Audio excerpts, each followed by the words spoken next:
championship this year. They're going to beat the Heat. Let me stop you right there, Rob. The Miami Heat will win the championship this year. It's back-to-back titles for the Heat. The 2013 NBA championship resides once again in Miami. The Madden cover winner in 2012 was Peyton Hillis. Peyton who? Running room in the ends. Peyton Hillis is loose. Sprint to the end zone. Touchdown. Hello, Iona College. I am your host with the most, Jersey Joe, and I'm going to be holding it down for the Sports Vault today. Big Shot Rob is snowed in, so we wish him he's nice and warm at home while listening to the show. But as always, let's start it right off. Big basketball weekend. We've got we've got you covered in all phases of the NBA All-Star Game, one of our favorite events on this show. But you know, of course, on the Sports Vault, we know Jersey's better than everyone. And it's a question that still comes up. A lot of people sometimes confuse, you know, they say I'm Jersey Joe, maybe I'm from New Jersey. But I'll just set the record straight. I collect jerseys. I have probably over 400 of them in my collection. So I'm an expert in all phases of the Jersey game. So I think I'm pretty credible in reviewing, and I know what I'm talking about. So the first matter of business is to review the NBA All-Star Game jerseys for this year. And I got to tell you, folks, I'm not liking them. There are the pictures up on our Twitter page. Go to @SportsVaultIona. You can see the picture there. But I'm sure a lot of you have probably seen them already. But just hate the direction the NBA is going in with these sleeve jerseys. I don't know why they keep trying to push these. I mean, the players have been vocal about not liking them, and I don't know how the sales are doing, but the jerseys, they're rather expensive. I mean, they're about over $100. But you can see the jersey I'm wearing right now if you're listening to the live stream. This is the 2011 where my man LeBron James, the season he won his first championship. But, you know, this is a nice, solid one. It's your normal one, no sleeves, your regular cut-off jersey. Nothing wrong with this one. I mean, the design of the jersey itself, the color scheme and things isn't terrible, but just the sleeve, it's just not a good look for an NBA jersey. I just really disappointed with them. I gave them a C-, and the big thing that I don't understand why they continue to push these is players have been vocal about not liking them. A lot of players have said, we understand the owners are just trying to get more money out of this, and they're not comfortable playing with them, especially LeBron James. And when the best player on the planet, he says he doesn't like them, it's time to go in a different direction. But let's get right into the NBA All-Star festivities. Obviously, the big game on Sunday, the one probably everyone's most excited about. The rosters have, so there's been some debate, but we'll go over them. For the East, we'll start with, you've got Kyrie Irving. He deserves to be on there. I mean, Cleveland, just the whole thing there, it's a mess from the top. It's a dysfunctional organization. We've said that on this show many, many times. Dan Gilbert, just a crazy owner. It's just a mess there, and you got to feel bad for Kyrie. And that's part of the reason why I always say you can't blame LeBron for leaving. He left a dysfunctional mess. Cleveland, it's just bad down there. Then Dwayne Wade. Me being the big Miami Heat fan I don't think he's going to play in this game. He doesn't deserve to have a starting role on this game. I mean, he didn't play in back-to-back games for the first half of the season. How could you put a guy in the All-Star game when he hasn't even played in back-to-back games? First, they said it was going to be he was going to go and play back-to-backs after December. That never happened. I don't think that he deserves to be a starter on this team. Obviously, LeBron James is the best player in the world. It's not even close. It's not debatable. He's been a little down in some spots, but overall, the Miami Heat are better right now than they have been the last 2 seasons at this halfway point, and LeBron has still played incredibly well. No one more deserving on this list. Best player. Paul George, I love Paul George. The Pacers are big rivals with my Heat, but you got to give a lot of credit to Paul George. He might be one of the most up-and-coming best players right now. I think in all phases of the game, like LeBron and Durant, he dishes the ball pretty well. He rebounds. He makes his teammates better. He's such a good defender as well. So, I mean, I love Paul George is a complete player, plays both ends of the court. Gotta love him. And Carmelo Anthony, you all know my thoughts on Carmelo Anthony. One of the things I wanted to say, though, is how come when it was LeBron, he could never get his team past that point? We always blamed LeBron. We never seem to give Carmelo any blame. Whenever his teams aren't doing well, especially now, no one ever criticizes Carmelo. It's never Carmelo's fault. But I think Carmelo deserves a lot of blame. I mean, you see he's just not a good team player. He doesn't make his teammates better. That's always the way it's going to go with Carmelo Anthony. But you can't argue with the Carmelo defenders because everybody, all the analysts, all the experts, all the people, they'll defend this guy till the end, and they knock a guy like LeBron. I mean, it's just ridiculous, but the true fans who understand the game of basketball, they know that Carmelo Anthony is an overrated player, and I'd never viewed him as an all-star. For the reserves for the East, nothing too flashy. I mean, you have Joakim Noah. He's had a nice year. Hibbert hasn't been bad. Chris Bosh, not just saying this as a Heat fan, but he has been very, very good.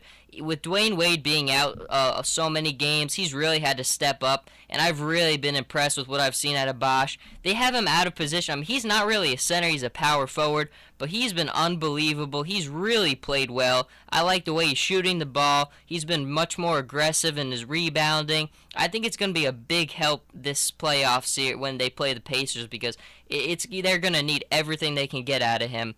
After that, you have Paul Millsap. I could have gone either way. I mean, he's had it okay. He's nothing flashy. After that, John Wall, he's had a nice year. Joe Johnson, I've been very impressed with. The Nets lost last night, but overall they've been playing a lot better, and I think a lot of that has to go to Joe Johnson. And DeMar DeRozan, the Raptors, one of the few teams in the East who has a winning record.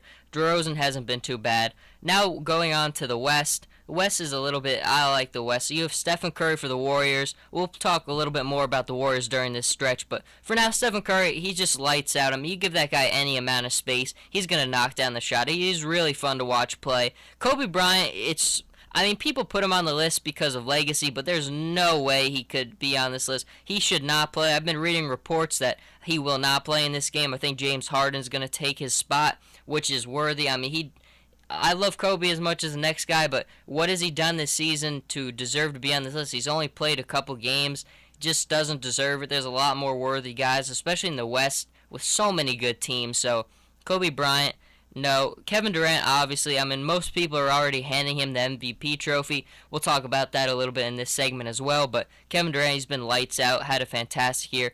Blake Griffin, you can't say enough about him. Without Chris Paul being out, he's played unbelievable. He's really played very well this year, very deserving. And I'm very glad for the last one, Kevin Love. I really like Kevin Love. He's one of the I think there's 3 guys in the NBA who are going to who are double-double machines. I mean, every game you can count on them. They're going to get you 10 and 10 every game. Kevin Love, David Lee, and the new emerging one, Andre Drummond. I mean, those 3, especially Kevin Love, though, he's just had a monster season. It's just a shame. I mean, the Timberwolves are just they just can't get the formula right. I think he's going to bail on them. I wouldn't blame him because he's so talented, and you'd hate to see him waste his whole career there in Minnesota. Then you have, for reserves for the West, you have Dwight Howard. Him and the Rockets, they haven't been too flashy and haven't got a lot of talk, but not bad. LaMarcus Aldridge, I've been a big Portland Trailblazers fan. I mean, I've really liked this team this year. He's had a phenomenal year. He deserves to be on this list, absolutely.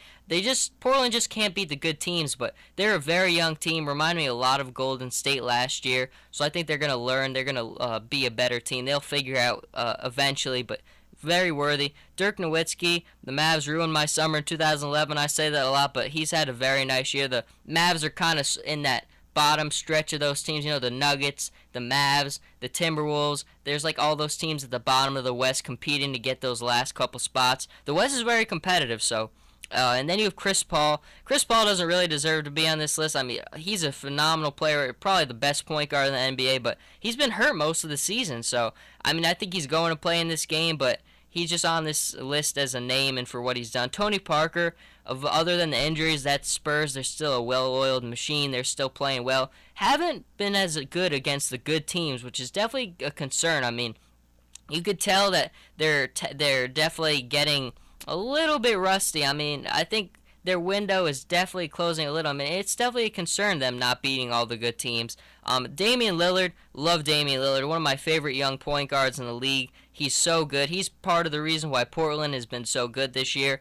Absolutely deserving of this list. And the final guy who is going to be a replacement because of injury is Anthony Davis, who is ridiculous he wasn't on the list in the first place. I mean, this guy is tremendous. He's one of the up-and-coming young guys. I think you watch him a little bit. I mean, the Pelicans have been a little disappointing, but he's brought it every game. He's been so much fun to watch play. He's been unbelievable.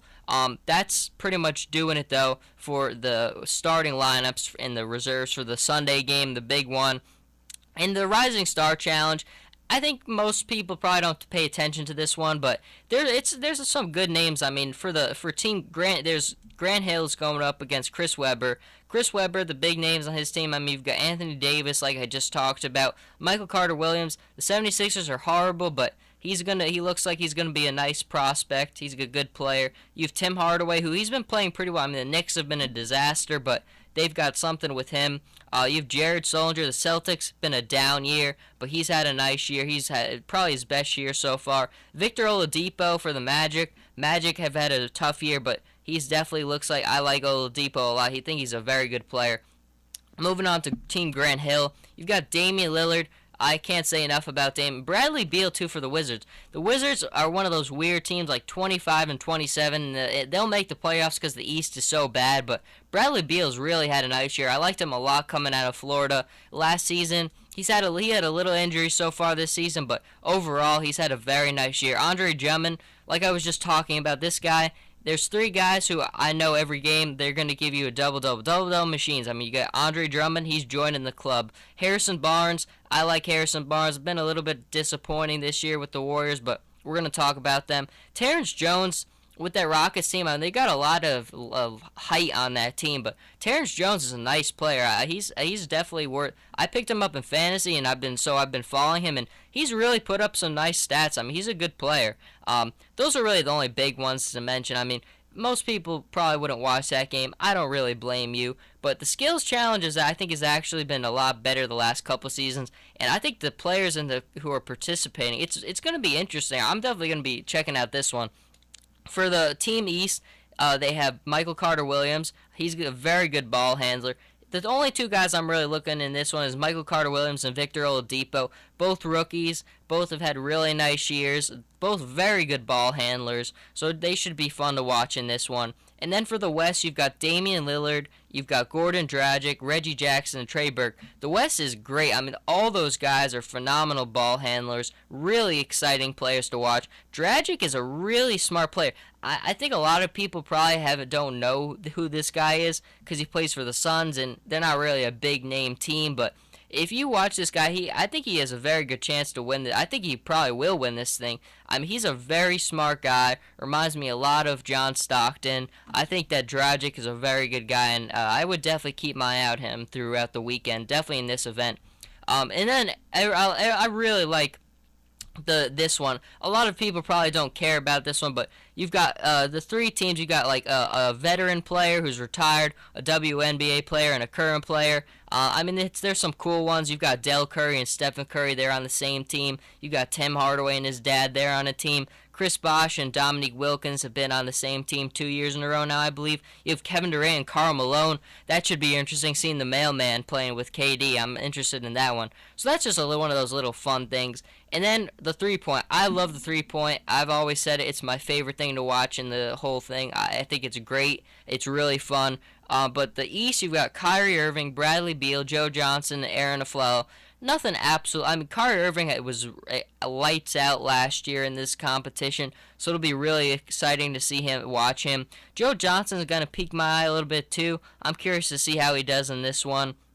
Then for the West side, you've got Stephen Curry. And Stephen Curry, we all look at him as probably the best three-point shooter in the NBA, but he was kind of disappointed in this competition last year. I don't know what it was. It seemed like he was definitely practicing, and he was on top of his game for that. But I hope that he comes out and he wins this thing, because he was a disappointment last year. We heard all the talk, and he didn't really deliver, so we'll see what happens this year. After that, though, for the West, you have Stephen Curry, Marco Bellinelli, Kevin Love, and Damian Lillard. A very nice stacked up for the West. Marco Bellinelli is one of those guys a lot of people really don't pay too much attention to, but he can shoot. I like Bellinelli. I think he might be a dark horse to win this thing. Kevin Love won it a couple years ago. He's just a phenomenal player. He's been shooting really well, so I'll be excited to watch him. And Damian Lillard, I don't know. I mean, sometimes it seems like he struggles with the three-point shot. I'm not sure what's going to happen with him in this one, but I like Damian Lillard, so I'll be cheering for him. And then the final thing is the slam dunk contest, which for the first time in a long time is actually worth watching. I mean, you've got for the East Paul George, John Wall, and Terrence Ross. Terrence Ross obviously won it last year, so he's there to defend, but he's not too big of a name. But John Wall and Paul George make it really interesting. I think it's going to be a disappointment if Paul George doesn't win this thing. I mean, we've seen his dunks throughout the regular season. They've been on the SportsCenter top 10s all the time. So I think it's going to be very disappointing if he doesn't win. He should win this thing, but it's finally exciting because now let's go on to the West. You have Damian Lillard, Harrison Barnes, and Ben McLemore. So it's going to be really interesting. A lot of talented players on this list, as opposed to the last couple of years where you couldn't even name one of the players. I mean, so it's going to be fun to watch. Paul George, I think he's going to win it, and that's pretty much covering everything for all the festivities. But we wanted to, of course, give some attention to the players who we think did it, who had a nice year and aren't really in any of the festivities. My first guy is Al Jefferson. Al Jefferson is a big reason why the Charlotte Bobcats, they're 23-30. They're the 8th seed right now. And I know 23-30, it's nothing to write home about, but the Bobcats the last 2 seasons, Charlotte had won 7 games in 2011-2012 season, and they won 21 games in 2012-13. They've already won more games so at the halfway point of the season than they did total the last 2 seasons. So that's definitely something that they're doing something right down there. I think a lot of their credit, I'll give you stats: 20.1 points per game, 10.5 rebounds per game, 1.2 blocks per game. I mean, he's just been the central focus for this team for why they've done so well. I really like Al Jefferson. I think that he just makes the team a lot more interesting. He's a fun player to watch. I liked him a lot in Utah, and I would make the argument he's the best center in the NBA. I really would. I mean, I think he's just he's so strong. He plays well around the basket. I like Al Jefferson a lot. Another one I have is DeMarcus Cousins for the Sacramento Kings. I think he's very talented. He's definitely cooled down a little bit. I mean, part of the knock on him was he wasn't a very professional. He was always causing trouble. But he's definitely mellowed out a little bit. 22.5 points per game, 11.7 rebounds per game, 1.2 blocks per game. I think the problem why he wasn't involved is the Kings. They're 18-35, not very impressive. They've really struggled. They're one of those weird teams I just can't figure out. And then the last guy, I've mentioned him a couple times throughout the segment so far, Andre Drummond, 13.1 points per game, 13.0 rebounds per game, 1.9 blocks per game. Like I said, he's the new double-double machine, so if you're a fantasy basketball player next season, I definitely keep my eye on this guy because he's unbelievable. Very good young player. Wasn't really sure on him when he was at UConn, but he's just been really good player when he came into NBA. I mean, I was kind of critical of the pick. The Pistons took him, I think, with the 7th pick, but they hit gold on him. He's a good player. But part of the significance of this is what? They're all 3 big men, and they're all on teams with losing records. And what does that show you? I mean, it shows you big men aren't as important as they used to be. I mean, it used to be if you had a guy like, especially if you had a big man like David Robinson or you had Olajuwon, some of those teams, they concealed a lot of weaknesses you had. But today the game's changed, and the big men just aren't as dominant as they used to be. And that just shows you. I mean, those 3 guys, very talented. All 3 teams losing records, so it shows you the NBA is a much more perimeter game now. You can't dominate with a big man the way you used to. And then, obviously, at the halfway point, we've been surprised and we've been disappointed. I think the biggest surprises for everybody is one of the Phoenix Suns. Who would have? I mean, at the beginning of the season, I thought they might have been one of the worst teams. Definitely one of the top 4 worst teams. I just didn't know. I didn't see a lot of talent on this roster, but give a lot of credit to Jeff Hornacek. He's done a phenomenal job. Like I said before, Goran Dragic, one of those guys a lot of people don't really know under the radar, but he's a phenomenal player. He deserves a lot of credit. I really think this team, I mean, look, they're probably gonna make the playoffs. They're 30-21. If they keep on going the way they are, they're gonna make the playoffs. And this is a young, talented roster. If they keep on building, this Phoenix team, they might have something going there. After that, obviously Portland. Portland, a lot of people, I thought Portland was a good team. The problem with them last year is they had no bench. They had no bench at all. That was their priority during the offseason. They put a nice bench together for the team, and now they're 36-17, very solid record. I mean, no one thought they would be this good. Nobody. Anybody who says they thought that they'd be as good as they are is lying to you. I mean, the only problem with them right now is they've really struggled against the good teams, but I think that as they kind of mesh together, and they're going to make the playoffs the way things are going, they're going to figure things out. But they're a young team as well. Like I always say, they remind me a lot of the Golden State Warriors. You just got to give this team time to mesh together, and they'll have something. And my last big surprise is how bad the East is. I mean, I don't think any of us saw how bad. At 4 teams above 500, it's really sad. I mean, it's disappointing for the teams in the West because there's a lot of teams in the West who won't get in, who are better than probably after 4 for the East. There's nobody worth watching, and I wish some of those teams in the West they would be exciting to watch. So that's very surprising. And my 2 biggest disappointments are, number 1, the Golden State Warriors. Now, part of it has been they've had a lot of injuries towards the beginning of the season, but the big surprising thing for them is they're 16-10 at home, and that's really surprising to me because Oracle Arena, where they play, it's one of the hardest places to play in the NBA. I mean, the Warriors fans, it's a tough building to play in, and the fact that they've lost 10 games at home, that's just shocking to me. It really is. I mean, last season they never lost at home. I mean, it was just automatic, and this season they've already lost 10 games, so that's really surprising. Of course, the other night they lost that one on the LeBron clutch shot, which we will talk about, but I don't know what it is. They just don't look right to me, this team. You know, I liked what they were doing. I thought they were going to definitely improve the season, but I don't know, when you watch them, it just looks like they're missing something, and I just can't put my finger on it. And my other team is the Kings. At the beginning of the season, I said on the show, I thought this team was definitely made a lot of the right moves. They hired Mike Malone. I really liked Mike Malone. And they have a lot of talent, but they're 18-35, worst record in the West right now. And I can't figure the team out. I mean, part of it, they traded for Rudy Gay, and that's part of the thing is everywhere Rudy Gay goes, the team just starts playing bad.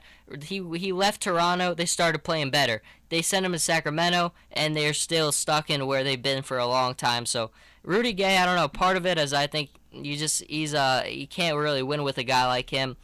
Just the way he plays the game. So that's tough to see. I mean, but DeMarcus Cousins and Isaiah Thomas, another guy, they're very good players. Definitely deserve a lot of credit. And that's all of our halfway point NBA thoughts. And there's been a lot of LeBron James news this week.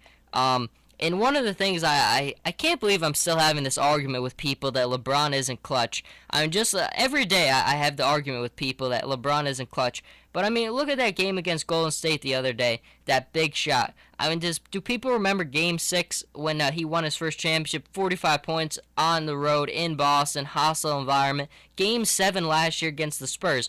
That was one of the most unbelievable performances I've ever seen. I mean, LeBron in the last few minutes of that game took control. He couldn't miss. He did everything that no one could stop him. I mean, people who think LeBron isn't clutch, they just don't know what they're talking about. It really is. I mean, people are missing out on. He arguably could become the greatest player of all time. I really do think, and people always say, well, he's not better than Jordan in his prime, but that's not fair because Michael Jordan and LeBron is at the same point where Michael Jordan was. So LeBron is still in his prime. So that's not a valid argument. You can't argue that. And I really think that if he continues to do what he's doing, then he's going to go down as the greatest player of all time. But people are always going to argue with me because there's always going to be LeBron haters. People are always going to want to hate on him.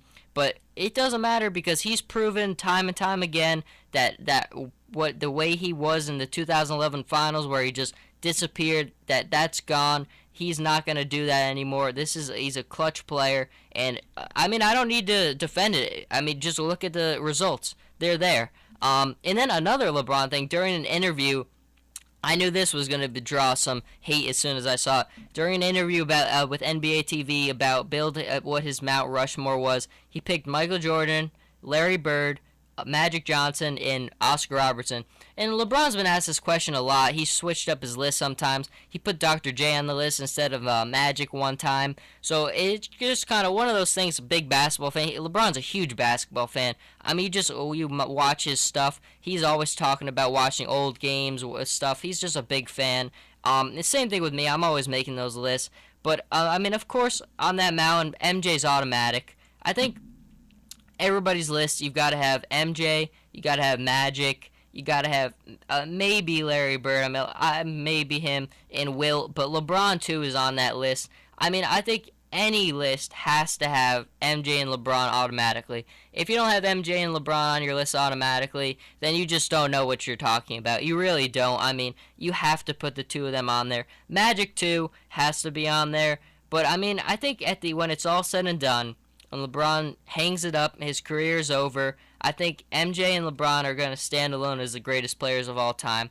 Give all the credit to Magic, too. I mean, he's there, but I just don't think that anybody dominated the game night in, night out like Michael Jordan and LeBron James did. They just dominated every phase of the game. They just made their teammates so much better. And here's part of my argument why LeBron, you could consider him better, is, I mean, he took his team to the championship before Michael Jordan took his team. It took Michael a long time to get to the championship. They had to put a lot of pieces around him, but LeBron brought the worst roster in NBA history to the finals against the Spurs.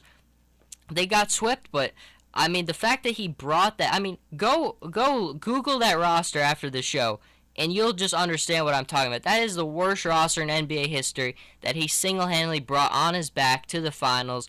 Unbelievable. I say it all the time. I love LeBron. And then the final thing for LeBron is he was asked when the title pressure shifts to Kevin Durant, and I love his answer. The answer, when I retire.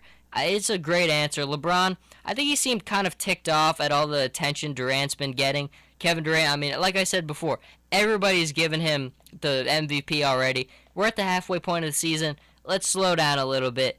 I mean, Kevin Durant, don't take anything away from him. He's had a fantastic season, but it's way too early to start handing out trophies. I think LeBron James, anybody knows, especially Colin Cowherd, he says all the time, I mean, no one dominates the game night in, night out like LeBron. He makes everybody on his team. You take LeBron off the Heat are like a 6 seed. They're not getting too far. I mean, LeBron, there's no question. I think the good thing is for LeBron is I think this is kind of being fuel for him. I mean, obviously you could see him getting tired. He's played a lot of basketball the last 3 seasons he's made the finals. So he's played more basketball than almost every team the last 3 seasons because the Heat have repeated. So he's played a lot more basketball than any other player. But I think this is good because he's going to, instead of maybe getting worn down, this is going to fire him and fuel him up a little bit. And I think that's a good thing to see. And the last thing, talking a lot of basketball on this show. We're almost at the halfway point. We've talked all basketball, but that's okay. The last thing I want to talk about is, obviously the other day was Bill Russell's birthday, and we let a lot of talk show guys like Mike Francesa, they were talking about Bill Russell. But I wanted to clarify, I think a lot of these guys haven't read a book about Wilt Chamberlain and that rivalry because everybody just automatically puts Bill Russell. Bill Russell's the best. Bill Russell's better. I take Wilt Chamberlain every day. And let me give you a little context. I mean, for the Celtics, can't take anything away from their 10 championships, but from 58 to 65, they won 8 championships in a row. And then they won 2 more in 67 and 68. But from 58 to 60, there was only 8 total NBA teams. And then when you look at 60 to 65, there was only 9 total teams. So they won their championships with 8 total teams and 9 total teams. I mean, that leaves a lot of margin. That means there's not a lot of players. I mean, the Celtics had all the players. They had the best coach in the NBA. You look at Wilt Chamberlain. Wilt Chamberlain had terrible teammates. He never had stable coaches. I mean, you know the season Wilt Chamberlain averaged 50 points? There's a reason he had to average 50 points because nobody else on his team could do anything. I mean, I watched a great documentary on Wilt Chamberlain, and when Kareem Abdul-Jabbar was a young up-and-coming player, and they were losing bad, he said to his team, "Look, Bill Russell always had the better team. So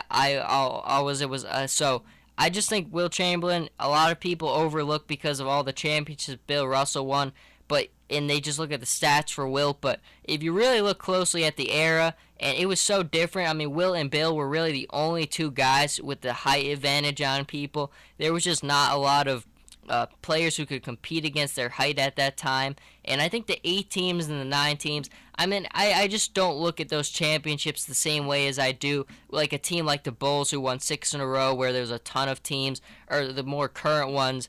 But so at the end of the day, I think a lot of people haven't been giving Wilt the credit he deserves. I take Wilt over Bill Russell. I definitely don't think that Bill is like the most winning guy of all time. I would slow it down a little bit on that. But that is going to do it for our NBA overview section. We're going to be back in 1 minute, so stay with us, and we will be right back.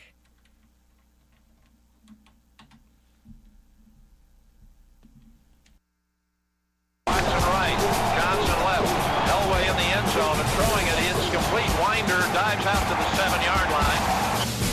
And Johnson in motion, reverses the motion. And the pitch is to Winder. Winder coming to the right, cuts to the 10-yard line. And the Broncos will go ahead and score 20 just to get a tie.